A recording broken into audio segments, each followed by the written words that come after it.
close out.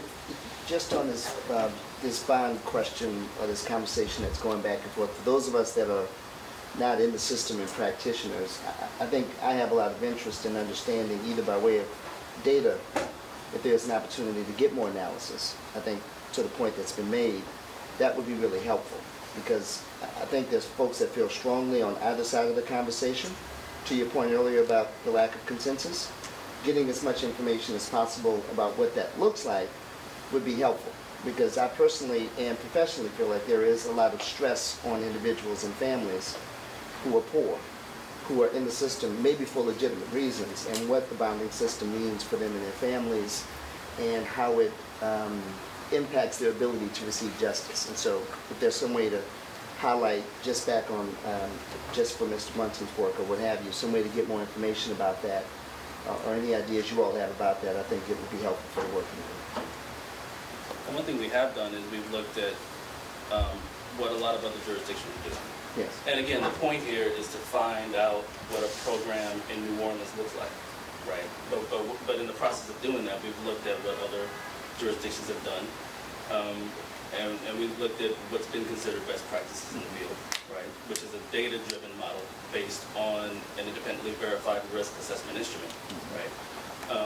You know, and in the process of looking at all that, you know, we have come up with what we in the process of coming up with what we think looks good for New Orleans. But your important question is one is well taken. You know, just try to get more data and more numbers. I think it's something that we can look at. And in looking at best practices, I think it's important also to realize that the presence of the defendant actually in the courtroom has been a really important kind of distinguishing factor in a lot of the programs we've looked at. I know that here we've done video birth appearances in the past. We're not doing that currently, and I think that's a step in the right direction. You know, if the point here is to give judges more information, then it's very important for the judge to actually lay eyes on the person that they're considering. It's important for the pretrial services person and the arrestee to be in the same room as the judge, and for the defense attorney to be in the same room as the arrestee as well. For that communication, to get the information across to the judge, I think is very important. Sure. You know, this is a great discussion. Best practices are moving towards video first appearances, so it seems like there's some, you know, we like to throw that, or at least a lot of people like to throw that moniker of best practices around, but on the one hand, you're saying, hey, forget that best practice. You want to go back to the old, you want to stay in the old-fashioned way where you can just have them come in here and look at them eyeball to eyeball. I'm not disagreeing with you, Michael. I'm just saying that there's, you know, it's...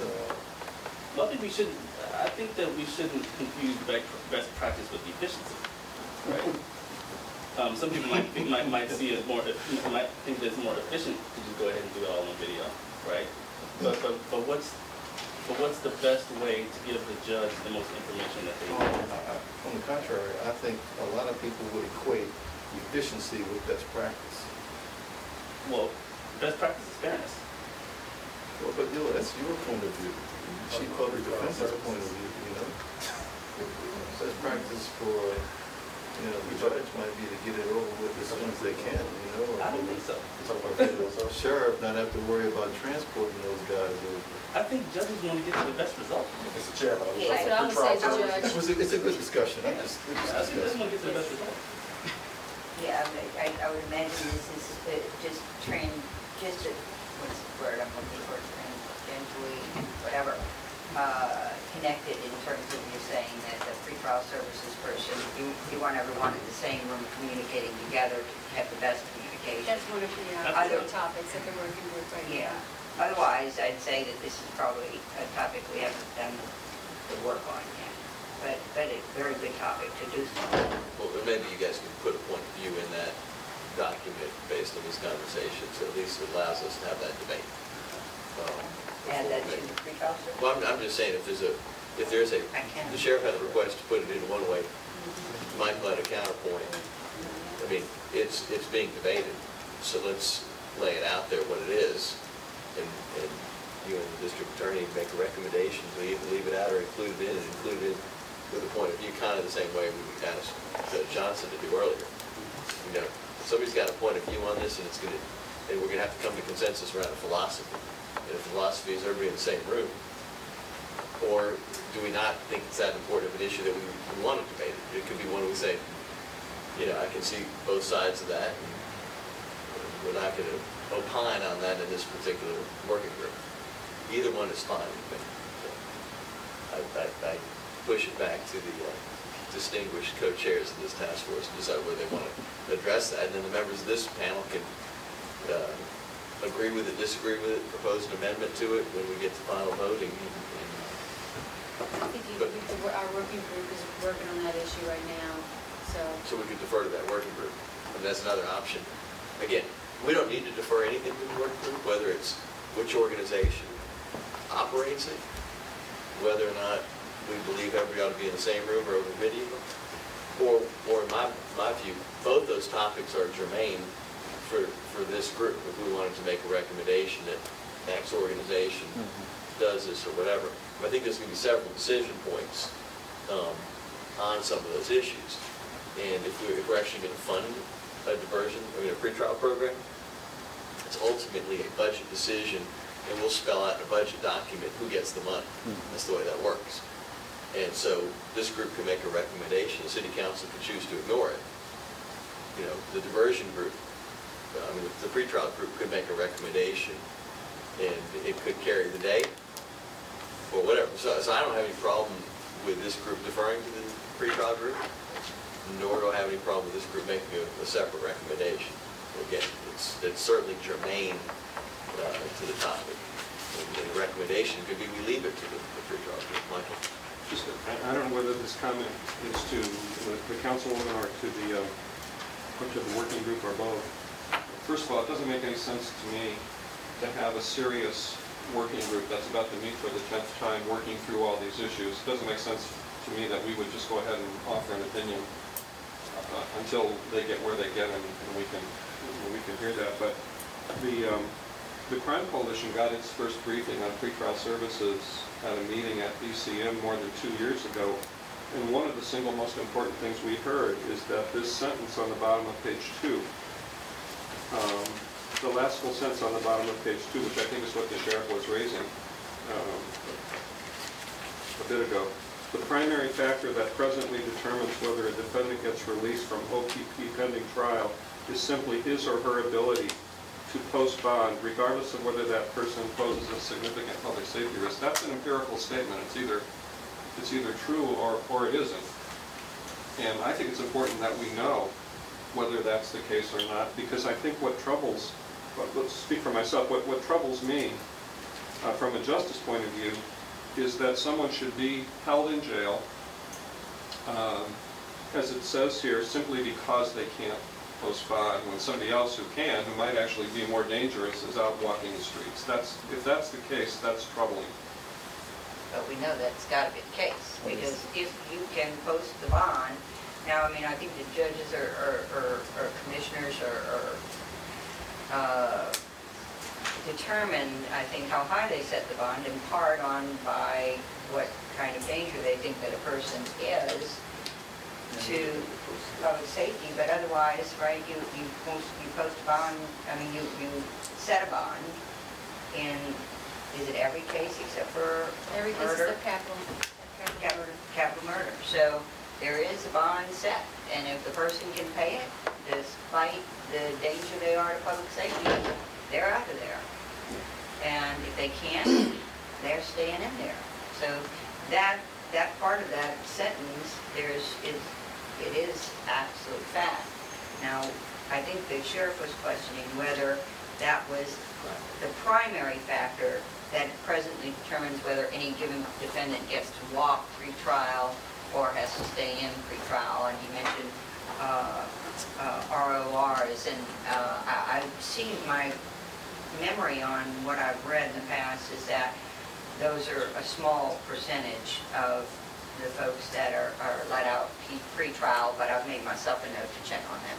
So you see the statement itself, mine is possibly the primary factor for the statement that people get to walk just because they can pay bond, and people who can't afford to have to stay in is presently the case, the facts. It's the significant question there, I agree with you, is whether it's true that the primary factor is as stated there. Right, and by next meeting I'll have that answer unless I can't find the data. Right.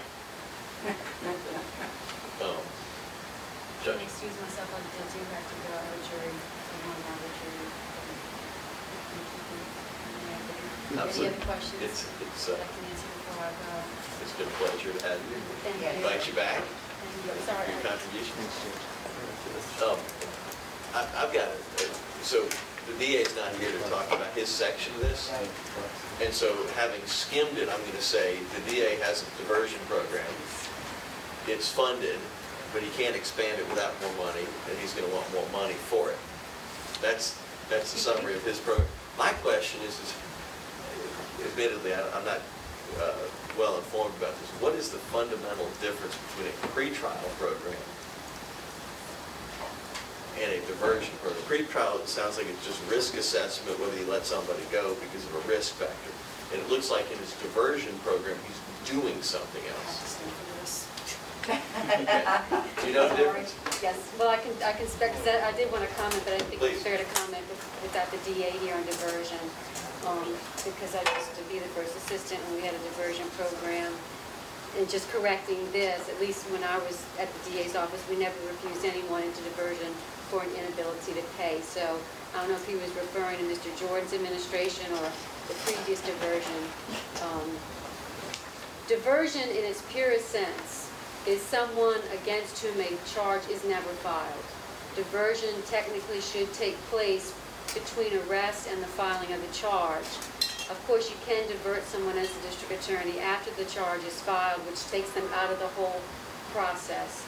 So the two, I think, are going to work in concert. The pretrial, at that early stage in magistrate, having that person released on an ROR or a reduced bond with the recommendation for pretrial, and then the group that's left after that, if they're diversion eligible and the district attorney screens them as eligible for diversion, regardless of whether a charge is filed or not, that person will be released. Currently what they're doing is even when a charge has been filed and that person's in jail on a bond, the district attorney is sending over his personnel to interview the person in our courts or in jail, and if they are accepted into diversion at that point, they're dismissing the case. So that person gets out of jail and is immediately taken into the diversion program. So these are not duplicative, they're complementary. I think so, That's most yeah. people's I don't think they're understanding exclusive at all. And with regard to the pay, I think maybe we're going to ask one paragraph on page 6, first full paragraph, that was talking about under prior administrations, but the next paragraph, the DA states that he requires $200 at least, regardless of the charge, but if they can't afford to pay, there's a payment plan that they'll put into place. So apparently this is the way he is dealing with it presently. One thing, and if the DA were here, I'd like to know what their criteria for diversion is currently. It used to be, it couldn't be a victim crime, the person couldn't have a prior criminal history, those type of things, especially with the numbers that we're looking at in diversion right now, according to this, with an increase in diversion from 250 to 1,000 participants. I don't know what the counselor to participant ratio is, and I don't know, I know what it used to be for acceptable standards of client to counselor ratios. 1,000 people is a lot of people in diversion. I don't know if, Judge, you agree with me on that? Absolutely. That's an incredible number. And in terms of the time that I was there, I never saw those kinds of numbers. Incredible. Is that good or bad? Yeah, what does that indicate to you? I have concerns, quite frankly, about it. I think that's a high it's a high ratio. I mean, we come from a perspective where we're always kind of looking at, you know, DOC probation officers. You don't ever want your probation officer to have more than, you know, 85 clients at any one time. I know they're running higher numbers than that right now. It's just never a good face-to-face with someone. I'm not casting aspersions on the program. It's always it's a factor for me. If I have someone on probation or in pretrial release, I try to see them once a week. I'm drug testing them once a week. You know, we're sending them to the district for our drug court program 2 and 3 times a week for their classes. That's drug court, which is very intense. I'm seeing them once a week. They're seeing the district 3 times a week or twice a week. They're drug testing sometimes twice a week. And I don't know if all those factors are there in diversion of that kind of number. So. Thank you very much. That was very, very helpful. Appreciate you sticking around to And just have to say this doing that. And Yeah. ultimately, though, the district attorney, he defines that. And if that's how he chooses to define it, there may be other stuff out there that says, well, maybe it's a bad definition. But he's the person who defines it. I mean, and judges have very little of anything to do with the call in terms of whether a person or persons are in a diversion program or not. That's strictly a district attorney's decision. Are diversion programs always run by district attorneys, or is it like the sheriff indicated earlier, there are different agencies? Diversions are always run by the DA. The district attorney decides whether to file charges. So I mean, by definition, the only person who can make that decision. But yeah, but that type of person, sure.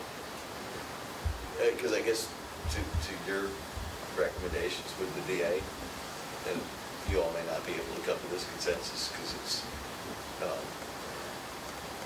pickpocketing the same money. But I mean, I guess the question is if you got $1 and you're asking the city for $1 for pretrial and diversion, what portion of that dollar goes to pretrial versus what portion should go to diversion?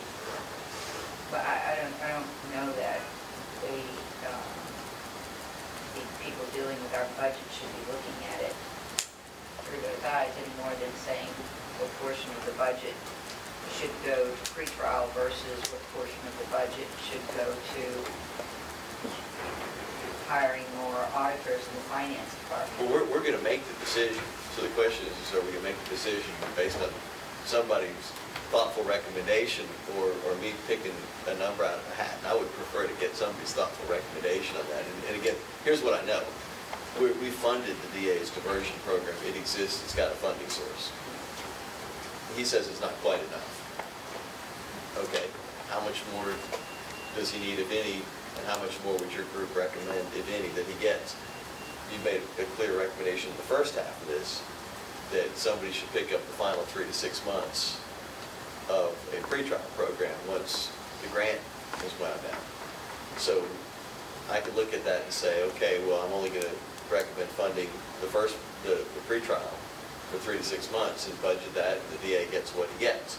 Or maybe he's got too many people on diversion. I actually should cut it back a little bit. Just saying, I'm not. I mean, so the point is, I guess we got $1 to spend. How much of that $1 should go to program A versus section 1 of your paper versus section 2? Not an easy question, but I don't know. I mean, at some point we're going to have to make a decision about budgeting for this particular recommendation. And my question is how much is needed to do justice to both parts.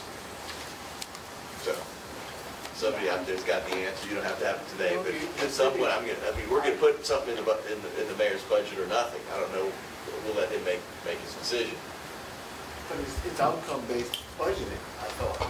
It is. And so if in fact then the city's making a decision in terms of diversion, what outcome are we looking for from that diverted population? What's the outcome of it? Mm-hmm. And do we have a population there that and I'm gonna say this and maybe I shouldn't, but I always do. But we used to do drug court wrong, and that we would send people in the drug court who were not going to do drugs no more anyway, because Calvin would look at them and I'm scared them to death. They ain't gonna go in the drug court. They're not gonna do any more drugs. They're not gonna come in the system, regardless of drug court. So it's the DA taking people in the diversion program who really are not going to come back in the system regardless, because Judge Burris has looked at them and Judge Burris is pointing her finger down at them. She scared them to death. They're not coming in the system anyway. So do we have people in the diversion program then who shouldn't really be in diversion? So are we paying for that? Something that we shouldn't be paying for at all, because that's not the population who should be diverted. But that's something that Well, you have to look at. that's exactly my point. I don't know the answer to that question. I'm looking for somebody to give me the answer to that question so I can help the mayor put together a budget by October 15th. Well, working with budgeting for outcomes, then we should be asking for that very detailed Yes. information I think that's perfect. from the DA's Right. office. You know, and if the ratio is, you know, 650,000 to save $4 million on one, that's the kind of ROI I'm looking for on every budget offer that we get. Right, I As you don't are. feel comfortable sitting here No, arguing for pretrial services to be budgeted over the DA's program. Without I having would your just, percentage, sure. I simply believe that there should be data presented as to pretrial services program, data presented as to the diversion program, and then they each get looked at in terms of the entire picture of budgeting for criminal justice, not that they be pitted against each other. Fair enough. Solomon here's got that task first cut. Thanks, Joe. More comments on this particular proposal. A lot to discuss and digest here, so thank you very much. So again, I'm going to wrap, right? We've got 2 more presentations, and I know to do justice to the numbers, we got to get Jim Austin's next report. So I'm going to schedule the meeting based on determination when Jim Austin can get the data, so that the sheriff and Dr. Cowan can make their presentation. And Councilmember Clarkson and I will discuss a proposal for how we budget for criminal justice facilities, not facilities, how we budget for the jail in 2012, which is the subject of much discussion lots of times in terms of Austin's presentation earlier on per diem. It's also a piece of the current consent agreement. So there's some complications in figuring out what should be done and then what could be done depending on how that process unfolds. So those are 2 presentations that are the final 2 presentations before we've got all the presentations, and then can have some final recommendations to wrap up this particular piece of work. So what I would do is commend to the first 3 groups and to all of us, take heart of the comments, and let's see if we can get consensus around those first 3 reports. Now we've got 2 additional ones, and we got a lot of work, I think, to do on mental health and substance abuse. Do you have a date for our next meeting? We don't now. Part of it was I was waiting until Jim Austin can tell us when he'll have this next data set. But if you would feel interested in this, Judge Johnson, we may want to set up a separate meeting just for yours and Judge Sens's to present some information so we can have a good, vigorous debate on it. I think Judge Sens would like that. Okay. So I will go ahead and work with you guys to schedule that meeting. And again, we may or may not need the data. If you guys are going to come in with a best practices approach and the data comes later, it may be okay to hit the best practices first. But the idea is, let's look at these reports that we got. If we got concerns about any of them, let the authors know so that then we can be in a position where we start voting in favor of them or not. You know, the idea of reaching some consensus and then wrapping up our work. All right. Any comments before I go to public comments? All right. If not, anybody from the public want to give us a short couple-minute comment? All right. Hearing none, the meeting's adjourned. Thank you all very much.